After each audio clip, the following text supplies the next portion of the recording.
Hello friends, welcome to my channel. Friends, તમે જેની આતુરતાથી રાહ જોઈ રહ્યા હતા એવા એલએલબીના એડમિશન 2026-27 માટે સ્ટાર્ટ થઈ ગયા છે, જેના માટે રજિસ્ટ્રેશન 15 જૂનથી સ્ટાર્ટ થયા છે અને તમે 29 જૂન સુધી રજિસ્ટ્રેશન રાઉન્ડ 1માં એપ્લાય કરી શકો છો. જો તમારે એલએલબીમાં એડમિશન લેવું છે આફ્ટર ગ્રેજ્યુએશન પછી, તો આજના વિડીયોમાં તમારે ઓનલાઈન રજિસ્ટ્રેશન કઈ રીતે કરવાનું છે, તમારે કોલેજની પસંદગી કઈ રીતે કરવાની છે, ફી પેમેન્ટ કઈ રીતે કરવાનું છે, તેની સંપૂર્ણ આજે તમે મોબાઈલથી તમારું ફોર્મ ફિલઅપ ઘરે બેઠા કઈ રીતે કરી શકશો એની વિગત મેળવીશું.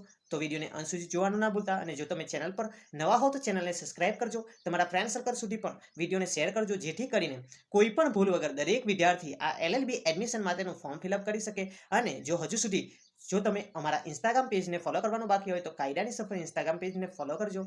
અને આવો તો શરૂઆત કરીએ આજના આ વિડીયોની, જેના થકી તમે એલએલબીમાં એડમિશન માટે રજિસ્ટ્રેશન રાઉન્ડ 1માં ફોર્મ ફિલઅપ કરી શકશો. અને વિડીયો જોવા છતાં હજુ કોઈ પ્રશ્ન તમારા બાકી રહી જાય તો કોમેન્ટ સેક્શનમાં જણાવજો, જેથી કરીને હું એનો જવાબ આપી શકું. તો આવો શરૂઆત કરીએ.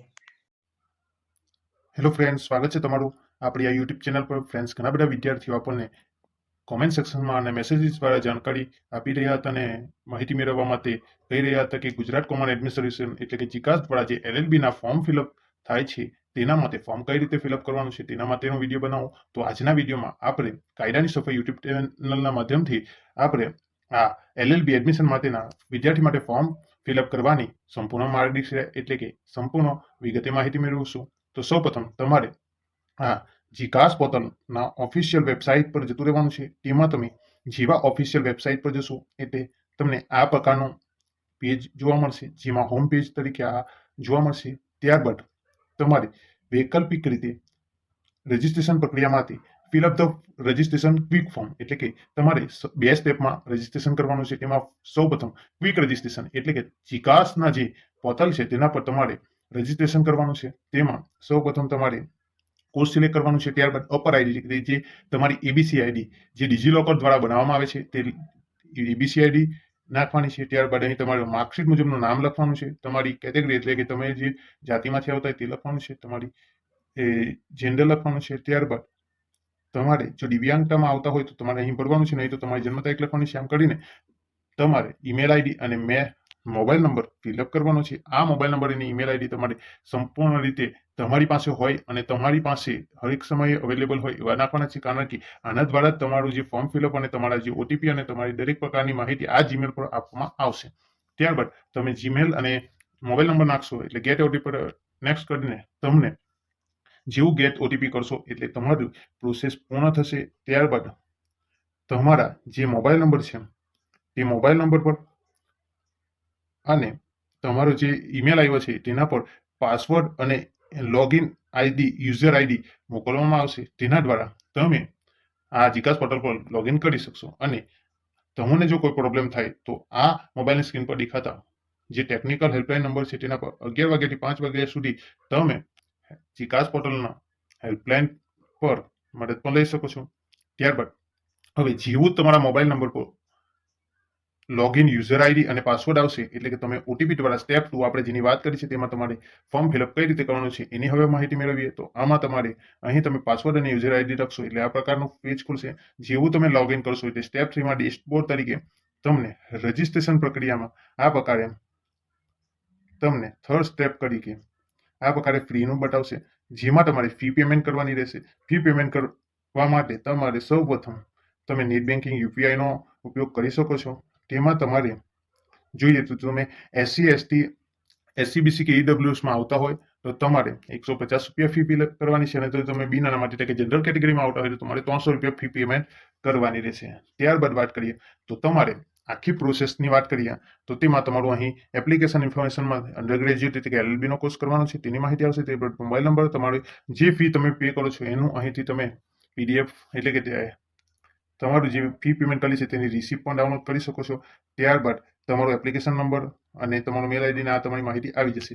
ત્યારબાદ તમારે નીચે મુજબના સ્ટેપને ફોલો કરવાના છે. એટલે કે તમારું જેવું પેમેન્ટ થઈ જાય એટલે તમારે પ્રોફાઇલ ફિલઅપ કરવાની આવશે. ત્યારબાદ એકેડેમિક માહિતી નાખવાની આવશે. ત્યારબાદ તમારે પ્રેફરન્સ આપવાના છે કે તમારે કઈ કોલેજમાં એડમિશન લેવાનું છે. ત્યારબાદ તમારે એટેચમેન્ટ એટલે કે તે તમારા ડોક્યુમેન્ટ છે તેને અપલોડ કરવાના છે. ત્યારબાદ ફોર્મને સબમિટ કરવાનું છે. આ પ્રકારની પ્રોસેસ તમારે ફોર્મ ફિલઅપમાં કરવાની રહેશે. તેની માહિતી પણ આપણે વિગતવાર મેળવીએ છીએ. અને છેલ્લા બે ઓપ્શન છે ઓફર અને કન્ફર્મેશન, એટલે કે જ્યારે તમારું ફોર્મ ભરાઈ જશે અને મેરિટ લિસ્ટ બહાર પડશે ત્યારબાદ તમને જો કોલેજમાં એડમિશન મળશે, પ્રેફરન્સ કરેલી કોલેજમાં એડમિશન મળશે તો તમને ઓફર આપવામાં આવશે તે અહીં બતાવશે. તો આ બધું જે રેડ કલરથી દેખાય છે એને તમારે ફિલઅપ કરવાનું છે. આવો આપણે આ દરેકની માહિતી વિગતવાર મેળવીએ. તો તેમાં સૌ પ્રથમ પેજ આવે છે તમારું પ્રોફાઇલ. સૌ પ્રથમ તમારે પ્રાથમિક માહિતી નાખવાની છે. તેમાં તમારો કોર્સનો પ્રકાર એટલે કે અંડર ગ્રેજ્યુએટ રેગ્યુલર સિલેક્ટ કરવાનું છે. ત્યારબાદ તમારી જન્મ તારીખ, પિતાનું નામ, તમારી જે કેટેગરી એટલે કે એસસી, બીસી, એસટી, જનરલ વગેરે સિલેક્ટ કરવાનું છે. તમારી જાતિ ફિમેલ મેલ એ સિલેક્ટ કરવાનું છે. તમારો ધર્મ સિલેક્ટ કરવાનું છે. ત્યારબાદ તમારું આધાર કાર્ડ મુજબનું જે નામ હોય તેને અહીં નાખવાનું છે. ત્યારબાદ એબીસી આઈડી, આ એબીસી આઈડી એટલે કે જે અપર આઈડી કહીએ છીએ તે તમારે નાખવું ફરજિયાત છે. તે જો તમારે ન બનાવ્યું હોય તો તમે ડિજીલોકરના માધ્યમથી ખૂબ જ આસાન પ્રક્રિયા છે, તમે એબીસી આઈડી તમારી બનાવી શકો છો. ત્યારબાદ તમારો આધાર નંબર નાખવાનો છે. જો તમે દિવ્યાંગ હો તો દિવ્યાંગની માહિતી નાખવાની છે. તમારું જો જાતિનો દાખલો હોય, નોન ક્રિમિનલનો દાખલો એ લાગુ પડતો હોય તો તે પ્રમાણે માહિતી નાખવાની છે. તમારા વાલીનો મોબાઈલ નંબર, તમારો મોબાઈલ નંબર ઓટોમેટિક આવી જશે. ત્યારબાદ આ અરજી ક્રમાંક ને આ બધી માહિતી, પ્રાથમિક માહિતી તમારી દેખાશે. ત્યારબાદ આટલી માહિતી નાખીને તમારે સેવ અને નેક્સ્ટ બટન પર ક્લિક કરવાનું છે. જેવું જ તમે સેવ અને નેક્સ્ટ બટન પર ક્લિક કરશો એટલે આગળની માહિતી આવશે. અને જો તમારે આ જે ઓફર આઈડી કઈ રીતે બનાવવાની છે તેની વિગત પણ અહીં આપેલી છે. આ રીતે તમારે ઓફર આઈડી પણ બનાવવી જરૂરી છે અને અપર આઈડી નાખવી જરૂરી છે. ત્યારબાદ તમારે નેક્સ્ટ સેવ અને નેક્સ્ટ કરશો એટલે તમારે ફોટો અને સિગ્નેચરની માહિતી આપવાની રહેશે. તેમાં તમારે ફોટો સિલેક્ટ કરવાનો છે 5 MB થી નીચેની ફાઇલ જેપીજી ફોર્મમાં, અને તમારે સાઇન નાખવાની છે 2 MB ની ફાઇલ જેપીજી ફાઇલ નીચેના ફોર્મમાં. આ રીતે તમે ફોટો અને સિગ્નેચર નાખીને સેવ એન્ડ નેક્સ્ટ કરશો એટલે આગળની માહિતી તમારે શૈક્ષણિક વર્ષ એટલે કે જે એકેડેમિક વર્ષમાં તમારે ખૂબ જ મહત્વપૂર્ણ આ માહિતી નાખવાની છે. તેમાં તમારો ધોરણ 10 ની માહિતી એટલે જે પરીક્ષા પાસ કર્યાનું વર્ષ, પરીક્ષા પાસ કર્યાનો મહિનો, તમારો જે બેઠક અમાઉન્ટ ધોરણ 10 ની માર્કશીટમાં લખેલો છે તે, તમે ધોરણ 10 માં મેળવેલા ટકા. ત્યારબાદ ધોરણ 12 એટલે કે ધોરણ 12 HSC માં તમે પાસ કર્યાનું વર્ષ, પાસ કર્યાનો મહિનો, તેનો જે સીટ ક્રમાંક હતો તે લખવાનો છે. ત્યારબાદ તમારું જે આર્ટ્સ હોય, કોમર્સ હોય, સાયન્સ હોય તે બેકગ્રાઉન્ડ લખવાનું છે. ત્યારબાદ તમે જોઈ શકો ખૂબ જ મહત્વપૂર્ણ જેના પર આધારે તમારું મેરિટ બનવાનું છે એવી તમારી સ્નાતક એટલે કે અંડર ગ્રેજ્યુએટની માહિતી. તેમાં તમારે સૌપ્રથમ તમારી યુનિવર્સિટીનું નામ, ત્યારબાદ તમારી કોલેજનું નામ, ત્યારબાદ તમારે કયા કોર્સમાં ગ્રેજ્યુએશન કર્યું છે એટલે કે તમે જો બીએસસી કર્યું હોય, બીકોમ કર્યું કે બીએ કર્યું હોય, દરેકની માહિતી અમે નાખવાની છે. ત્યારબાદ તમારો મુખ્ય વિષય કયો હતો. ત્યારબાદ ઘણા બધા વિદ્યાર્થીઓને અહીં કન્ફ્યુઝન થઈ રહ્યું હતું. તો મિત્રો અહીં તમે ગ્રેડ સિલેક્ટ કરી શકો, તેમાં સીજીપી અને એસજીપી નાખવાના આવે, માર્ક્સ સિલેક્ટ કરી શકો અને બોર્ડ સિલેક્ટ કરી શકો, એ બંને નાખવાનું આવે. આ પ્રમાણે તમારે તમારા જે પાસિંગ વર્ષ, પાસ કર્યાનો મહિનો અને તમારો જે ફર્સ્ટ ક્લાસ આવ્યો છે, ઇંગ્લિશ તમારું કયું મીડિયમ હતું, તમારા જે સીજીપી આવ્યા છે એની માહિતી નાખવાની છે. એટલે કે આ માહિતી નાખતા તમારે ખૂબ જ ધ્યાનપૂર્વક નાખવાની છે, કારણ કે આ જ માહિતીના આધારે તમારું જે મેરિટ લિસ્ટ છે એ બનશે. ત્યારબાદ તેમાં તમારે જે દરેક સેમિસ્ટરમાં મેળવેલા ગુણ પણ આ રીતે નાખી દેવાના છે અને તેનું ટોટલ કરીને પણ તમારે આ રીતે ફિલઅપ કરવાનું છે, જેથી કરીને તમારું મેરિટ લિસ્ટમાં યોગ્ય રીતે સ્થાન તમને મળી શકે. ત્યારબાદ આ બધી શૈક્ષણિક માહિતી ભર્યા બાદ જો તમે કદાચ પીજી કરેલું હોય એટલે ફક્ત પૂર્ણ કરેલું હોય એટલે કે તમે MA કરેલું હોય, કાં તો કોઈ પ્રકારનો પોસ્ટ ગ્રેજ્યુએશનનો કોર્સ કરેલો હોય, પોસ્ટ ગ્રેજ્યુએશન કરેલું હોય તો જ તમારે માહિતી ભરવાની છે, નહીં તો તમારે સેવ અને નેક્સ્ટ કરીને આગળ વધી જવાનું છે.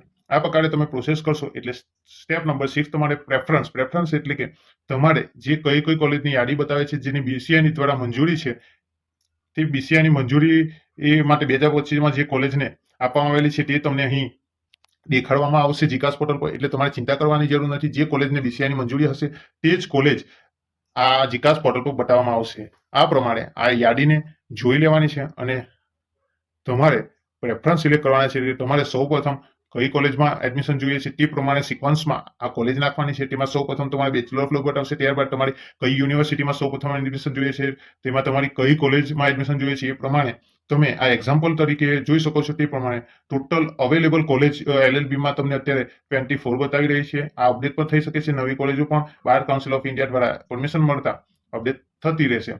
તો આ પ્રકારે અહીં તમારા લાઈવમાં એટલે કે તમે જ્યારે ફોર્મ ફિલઅપ કરો છો ત્યારે ઘણી બધી કોલેજ પર બતાવી શકે, પરંતુ જેની BCI દ્વારા માન્યતા હશે તે જ કોલેજ આવશે. તેથી તમારે ચિંતા કરવાની જરૂર નથી અને તમે પ્રેફરન્સ તરીકે એ કોલેજને સિલેક્ટ કરી શકો છો.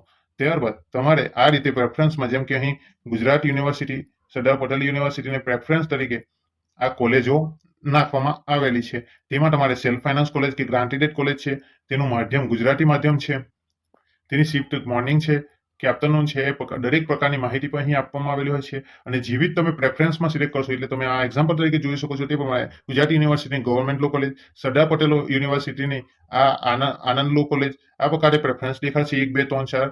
તમને જે પ્રેફરન્સમાં કોલેજ જોઈએ છે એ પ્રમાણે સિક્વન્સમાં તમારે નાખવી ખૂબ જરૂરી છે. અને તમે એક જ યુનિવર્સિટીમાં બીજી કોલેજ નહીં, પરંતુ ઘણી બધી યુનિવર્સિટીમાં પણ પ્રેફરન્સ તરીકે સિલેક્ટ કરી શકો છો. જેવું જ તમે આ પ્રેફરન્સ સિલેક્ટ કરશો, એટલે કે અગ્રતામ ગોઠવો, એટલે કે જે ક્રમ બદલવા માટે તમે ખરેખર જે પ્રવેશમાં ઈચ્છો છો તે ક્રમમાં જ ગોઠવવાની છે, જેથી કરીને તમને મેરિટમાં નામ આવે એટલે સૌ પ્રથમ ઓફર તમને એ પ્રેફરન્સ પ્રમાણે મળી જાય. ત્યારબાદ તમારો 7મા નંબરનો સ્ટેપ આવે છે કે તમારે દરેક પ્રકારના જે ડોક્યુમેન્ટ છે એને અહીં ક્લિક કરીને ફાઇલને ચૂઝ કરીને અપલોડ કરવાના છે. આ ડોક્યુમેન્ટોની આપણે વિગતે માહિતી મેળવીએ તો નીચે મુજબ છે કે તમારે એસએસસીની માર્કશીટ, એચએસસીની માર્કશીટ, તમારા જે સ્નાતક એટલે સેમેસ્ટર, દરેક સેમેસ્ટરમાં વર્ષની માર્કશીટ અને ડિગ્રી પ્રમાણપત્ર, એટલે કે બધા જ સેમેસ્ટરની માર્કશીટ પણ નાખવાની રહેશે. ત્યારબાદ પીજી માર્કશીટ, એટલે તમે જો પૂર્ણ કરેલ હોય તો પોસ્ટ ગ્રેજ્યુએશન, શાળા છોડ્યાનું પ્રમાણપત્ર, એટલે કે તમારું જે એલસી હોય છે તે. ત્યારબાદ ગેપનું પ્રમાણપત્ર, જો લાગુ પડતું હોય તો, એટલે કે જો તમારે અભ્યાસમાં ખલેલ પહોંચી હોય અને અભ્યાસ રોકાઈ ગયો હોય તો એનો ગેપનું પ્રમાણપત્ર નાખવાનું છે. ત્યારબાદ વાત કરીએ તો તમારે જાતિનું પ્રમાણપત્ર જો લાગુ પડતું હોય તો, તમારા નોન ક્રિમિનલ દાખલો જો એસસીબીસી ઓબીસીમાં આવતા હોય ને તમારે લાગુ પડતું હોય તો, ઈડબ્લ્યુએસનો દાખલો જો તમારે લાગુ પડતું હોય તો, તમારે જો દિવ્યાંગ તો હોય તો પીડબ્લ્યુબીનું પ્રમાણપત્ર, ગેજેટ કોપી અથવા લગ્નનું પ્રમાણપત્ર નામ બદલવાના કિસ્સામાં, આ પ્રકારના તમને જો લાગુ પડતા હોય તો ડોક્યુમેન્ટ, અને જે ઉપરના ડોક્યુમેન્ટ છે એ કમ્પલસરી નાખવાના છે. જેમ કે એસએસસીની માર્કશીટ, એચએસસીની માર્કશીટ, સ્નાતક એટલે તમારે જે ગ્રેજ્યુએશનની માર્કશીટ છે એ તો કમ્પલસરી નાખવાનું છે, એલસી કમ્પલસરી છે. આ પ્રકારનો સામાન્ય રીતે દસ્તાવેજો જે જરૂરી હોય છે તે તમારે અપલોડ કરવાના રહેશે. જેવા તમે અપલોડ કરશો એટલે તમે અહીં આ ડોક્યુમેન્ટને જોઈ પણ શકો છો અને બરાબર ચેક કરીને આ ડોક્યુમેન્ટ અપલોડ કરી દેવાના રહેશે. પ્રેફરન્સ પર તમારે એકવાર ફરીવાર જોઈ લેવાનું રહેશે. ત્યારબાદ તમે જે ગ્રેજ્યુએશનની માહિતી ભરી છે તે ગ્રેજ્યુએશનની માહિતી પણ શૈક્ષણિક રીતે ટકાવારી એકવાર ચેક કરી લેવાની છે. ને હજુ જો તમને મુશ્કેલી જણાય તો મને કોમેન્ટ સેક્શનમાં જણાવી શકો છો. હું તમને મદદ કરી શકું તે જગ્યાએ મદદ કરીશ. અને જો વધારે પડતી માહિતી જોઈતી હોય તો તમે મને ઇન્સ્ટાગ્રામ પર ડીએમ પણ કરી શકો છો. ત્યારબાદ હવે આપણે આ દસ્તાવેજોને જેવા અપલોડ કરીએ છીએ ત્યારબાદ તમારું સ્ટેપ નંબર 8 આવે છે, એટલે કે ફાઇનલ સબમિશન. એટલે કે તમારી દરેક પ્રકારની જે અરજી છે એને એક્સેપ્ટ કરીને અહીંથી તમારું ફોર્મને એકવાર રીચેક કરી લેવાનું છે અને ત્યારબાદ તમારે ફાઇનલ સબમિશન કરવાનું છે. એટલે કોઈ પણ ભૂલ વગર દરેક પ્રકારની માહિતીને એકવાર ચેક કરીને પછી જ ફાઇનલ સબમિશન કરજો. અને તમારે જેવું ફાઇનલ સબમિશન કરશો એટલે આ પ્રકારનું પેજ તમને દેખાશે. આ પ્રકારના પેજમાં સૌપ્રથમ તમારો એપ્લિકેશન નંબર દેખાશે, તમે અહીં જોઈ શકો મોબાઈલ નંબર દેખાશે, તમારું જે પેમેન્ટ સક્સેસફુલ, એટલે કે તમે જો એસસીબીસી ને કેટેગરીમાં આવતા હોય તો તમારે 150 રૂપિયાનું પેમેન્ટની સ્લીપ, અને જો તમે 300 રૂપિયા પે કર્યા હશે જનરલ તરીકે તો તમારું એની પેમેન્ટની રિસિપ્ટ અહીં દેખાશે. ત્યારબાદ તમે જો એપ્લિકેશન સ્ટેટસ, એટલે કે જે તમે ફોર્મ સબમિટ કર્યું છે તેનું સ્ટેટસ વાળી પ્રિન્ટ અહીં દેખાશે. એ પ્રિન્ટને તમારે હાર્ડ કોપીમાં અને સોફ્ટ કોપી બંને રાખવાની છે. આ પ્રકારે તમને અહીં જોઈ શકો તે પ્રમાણે payment, profile, academic, reference, attachment અને સબમિશન, આ પ્રકારના દરેક સ્ટેપ ગ્રીન દેખાશે. એટલે કે તમારું ફોર્મ 100% ફૂલ ફિલઅપ થઈ ગયું છે. હવે ફક્ત આ રીતે બે જ બાકી રહેશે, જે છે કે ઓફર અને કન્ફર્મેશન. એટલે કે જ્યાર પછી તમારું મેરિટ બનશે અને તમને કોલેજમાંથી ઓફર આપવામાં આવશે તો અહીંયા ઓફર દેખાશે, અને જ્યારે તમે કોલેજમાં કન્ફર્મ કરાવશો ત્યારે તમે અહીં કન્ફર્મમાં ગ્રીન બતાવશે.